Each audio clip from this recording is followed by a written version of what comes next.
ప్రస్తుతం మనతో మాట్లాడేందుకైతే మార్కాపురం నియోజకవర్గానికి సంబంధించి ఏబీవీపీ విద్యార్థి నాయకుడు, అదేవిధంగా ప్రస్తుతం ఆర్ఎస్ఎస్లో చాలా క్రియాశీలకంగా పనిచేస్తున్న వ్యక్తి చిట్యాల నాగిరెడ్డి గారు అయితే ఉన్నారు. ప్రస్తుతం ఆయన పేరు కూడా మార్కాపురం నుంచి ఎన్డీఏ కూటమిలో పరిశీలనలో అయితే ఉన్నట్టుగా అయితే సమాచారం ఉన్న పరిస్థితి. అయితే ఇదే అంశానికి సంబంధించి మనం నాగిరెడ్డి గారితో మాట్లాడే ప్రయత్నం చేద్దాం. ఎందుకు తెర మీదకి మీ పేరు సడన్గా ఎందుకు వచ్చినట్టు, మీకు ఒకవేళ అభ్యర్థిగా అక్కడ అనౌన్స్ చేస్తే అక్కడ నిలబడి ఎలక్షనింగ్ చేసే క్యాపబిలిటీ నాగిరెడ్డి దగ్గర ఉందా అంటే ఏం చెప్తారు? గతంలో నేను విద్యార్థి నాయకుడిగా ఉన్నప్పుడు 2011 నుంచి కూడా విద్యార్థి సమస్యలపై సమైక్యాంధ్ర ఉద్యమం కూడా అనేక ఉద్యమాలు చేసినటువంటి అనుభవం నాకు ఉంది. ఆ విద్యార్థి ఉద్యమాలతో పాటు అక్కడ ఉన్నటువంటి సామాజిక స్థితిగతులపై కూడా ఆ రోజు నేను అధ్యయనం చేసినటువంటి అక్కడ ఉన్నటువంటి ఏదైతే ప్రజలు సమస్యలు అవుతున్నాయో సమస్యలపైన కూడా నాకు అవగాహన ఉన్నటువంటి పరిస్థితి ఉంది.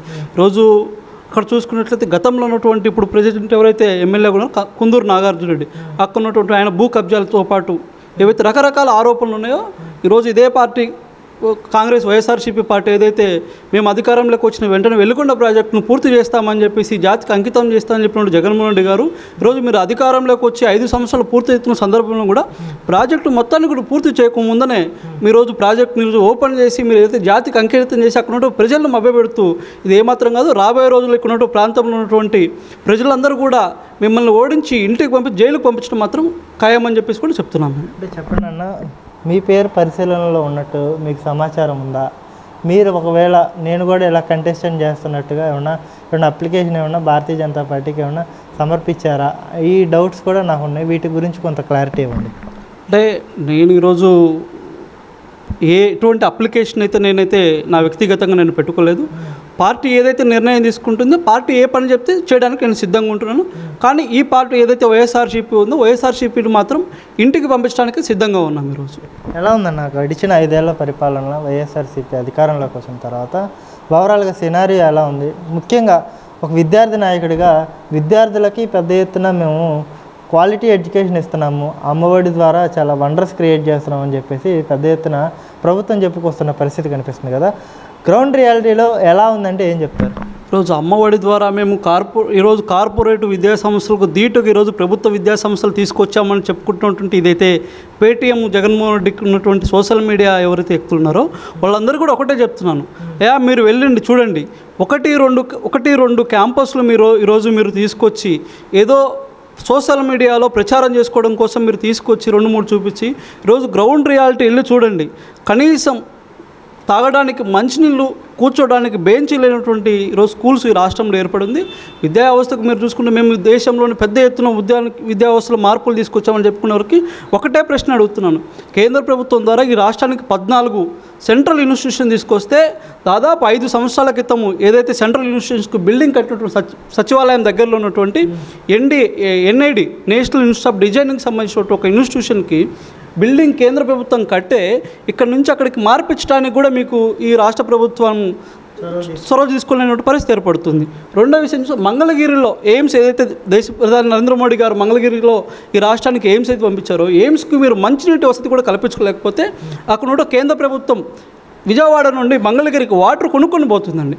అంటే ఈ రాష్ట్రంలో చూసుకుంటుంటే గత ప్రభుత్వంలో ఉన్నప్పుడు కేంద్ర ప్రభుత్వంతో ఎన్డీఏ కూటమిలో ఉన్నప్పుడు ఈ రాష్ట్రానికి 14 ఇన్స్టిట్యూషన్ తీసుకొచ్చినప్పుడు ఈ రాష్ట్రం ఎందుకు ఇప్పటివరకు కూడా 6 ఇన్స్టిట్యూషన్లు ఇంప్లిమెంట్ చేయలేకపోతుంది?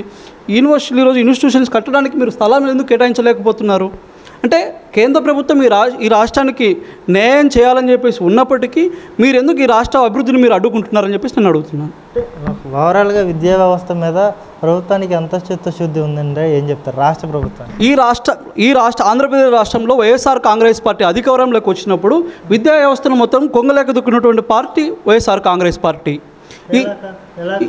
కొంగలేక దొక్కారంటే ఈ రాష్ట్రంలో అమ్మఒడి పథకం ఇచ్చారని చెప్పి ఎవరికి అమ్మఒడి పథకం ఇచ్చారు? ఈరోజు మీ కాంగ్రెస్ పార్టీ నాయకులు, మీ వైఎస్ఆర్ కాంగ్రెస్ పార్టీ నాయకులు ఇచ్చారు, ఇంకొక పార్టీ వాళ్ళకి ఇచ్చారా? ఈ రాష్ట్రం రండి, మాతో పాటు రండి, మార్కాపురం నియోజకవర్గంలో గ్రామం వెళ్దాము, చూపిస్తాను. ఇదే మా సొంత ఊరు మార్కాపురం మండలం నికరంపల్లి విలేజ్లో నేను చదువుకున్నటువంటి స్కూల్లో ఈరోజు దీని పరిస్థితికి చేరింది. కూర్చోవడానికి లేక, ఉపాధ్యాయులు లేక, ఈరోజు 10th క్లాస్ పిల్లలు ఎవరైతే ఉంటున్నారో దాదాపు 100 మంది స్టూడెంట్స్ ఉంటే దానికి 3-4 టీచర్లు ఉన్నారు. సరైనటువంటి టీచర్లు లేక చెప్పేటువంటి అక్కడ ఉన్నటువంటి వసతులు లేక ఈరోజు రకరకాల ఇబ్బందులు పడుతున్నారు స్టూడెంట్స్. ఓకే, ఓవరాల్గా ఏం చెప్తారంటే ఒకవేళ ఎమ్మెల్యే అభ్యర్థిగా నాగిరెడ్డికి అవకాశం కల్పిస్తే భారతీయ జనతా పార్టీ ఏ రకంగా ముందుకెళ్ళబోతున్నారు, అసలు ఏమేమి చేస్తారు, మార్కాపురం మీద మీకు అసలు ఒక అవగాహన ఉందంటే ఏం చెప్తారు? నాగిరెడ్డికి ఒకటే ఒక ఎజెండా, ప్రకాశం వెనుకబడినటువంటి ప్రాంతం ఏదైతుందో ప్రకాశం జిల్లాని మార్కాపురం కేంద్రాన్ని జిల్లాగా ప్రకటించాలి, ఎల్లుగొండ ప్రాజెక్టు పూర్తి చేయాలి. నా చిరకాల కాంక్ష మొత్తం కూడా మార్కాపురం జిల్లా ప్రకటించాలి, ఎల్లుగొండ ప్రాజెక్టును పూర్తి చేయించాలి. అక్కడ ఉన్నటువంటి రైతులకు ఎవరైతుందో సాగునీటి వాటర్ను అందించాలని చెప్పేసి నాగిరెడ్డి ఆకాంక్ష. సమస్య కూడా ఉందని చెప్పేసి అంటున్నారు కదా, ఇప్పుడు ఏమన్నా ఆ ఫ్లోరైడ్ సమస్య రేషియో ఏమైనా తగ్గిందా లేక మళ్ళీ ఏమైనా పెరిగిందా అంటే ఏం చెప్తారు? అంటే 2 విషయాలు చెప్పొచ్చు ఇక్కడ. కనీసం గ్రామాలకు వెళ్తే తాగడానికి మంచినీళ్ళు లేక బిందెలు తీసుకుంటూ 10-15 కిలోమీటర్లు వెళ్తూ తాగడానికి వచ్చిన పరిస్థితి ఈరోజు ఏర్పడింది. ఫ్లోరైడ్ సమస్య కూడా ఈరోజు పెరిగింది, అదే విధంగా ఉంది. రకరకాల ఇబ్బందులతో ఫ్లోరైడ్ సమస్యలతో బాధపడుతూ ఉన్నారు.